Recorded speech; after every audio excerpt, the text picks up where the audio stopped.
दोस्तों, मैं हूं आपके साथ नदीम अकरम और आप देख रहे हैं पल पल न्यूज। ये भारत है, ये वही मुल्क है जहां गंगा जमनी तहजीब की मिसालें दी जाती थी, जहां हर मजहब के लोग एक दूसरे के साथ मिलकर रहते थे, जहां मंदिर की घंटियां और मस्जिदों की अजानें एक साथ गूंजा करती थी। मगर आज इस मुल्क में नफरत की आग में झोंकने की कोशिश की जा रही है। आज इस मुल्क में कभी हिजाब पर बहस होती है, कभी अजान को मुद्दा बना दिया जाता है, कभी लव जिहाद का शोर मचाया जाता है और अब होली के नाम पर मुसलमानों को टारगेट किया जा रहा है। अब खुलेआम कहा जा रहा है कि अगर मुसलमानों को होली पसंद नहीं तो वे तिरपाल पहन लें, घर में बंद हो जाए या फिर इस मुल्क को छोड़कर चले जाए। क्या ये वही भारत है जिसकी बुनियाद इंसाफ और बराबरी पर रखी गई थी?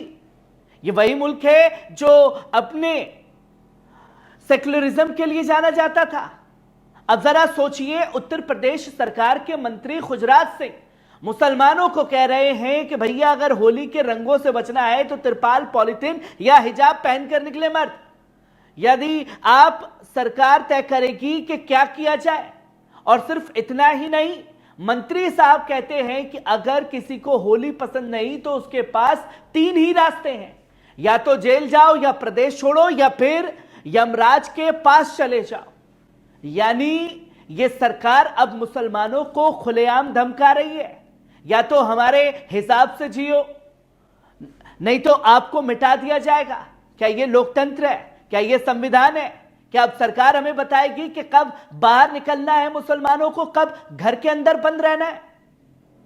संभल में सीईओ अनुज चौधरी की सांप्रदायिक साजिश, मुसलमानों को निशाना बनाने की तैयारी। अब एक और बड़ा मामला देखिए।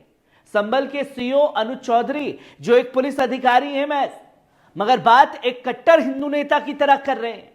उन पर आरोप है कि संभल में हुए नवंबर 2024 के दंगे उन्हीं की साजिश का हिस्सा थे और अब होली के मौके पर भी वे एक नई साजिश रच रहे हैं, मुसलमानों को टारगेट किया जा सके।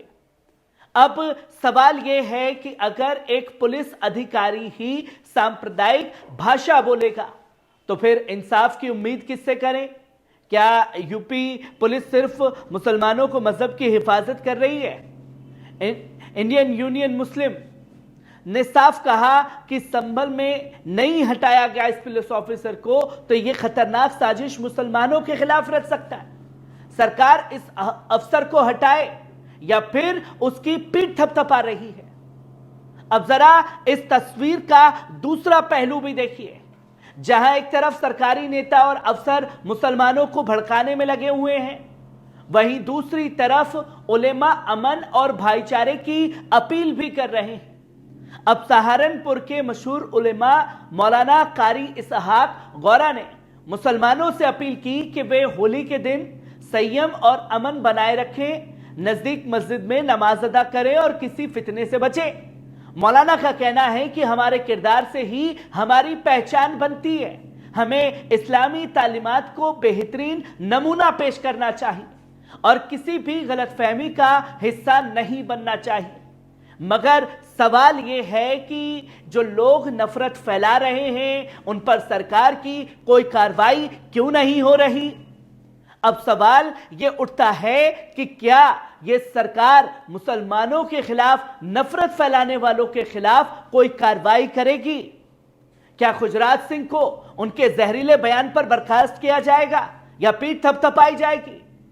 क्या सीईओ अनुज चौधरी को संभल से हटाया जाएगा?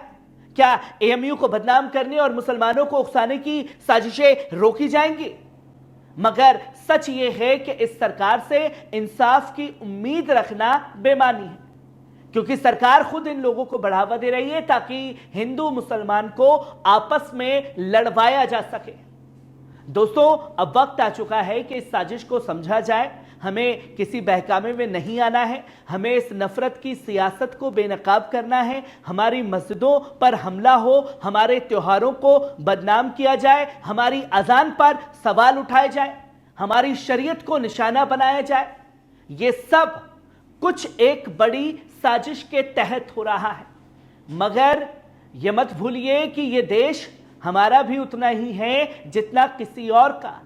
अगर आप भी इस नफरत के खिलाफ खड़े हैं, अगर आप भी इंसाफ की आवाज बुलंद करना चाहते हैं, तो इस वीडियो को ज्यादा से ज्यादा शेयर करें।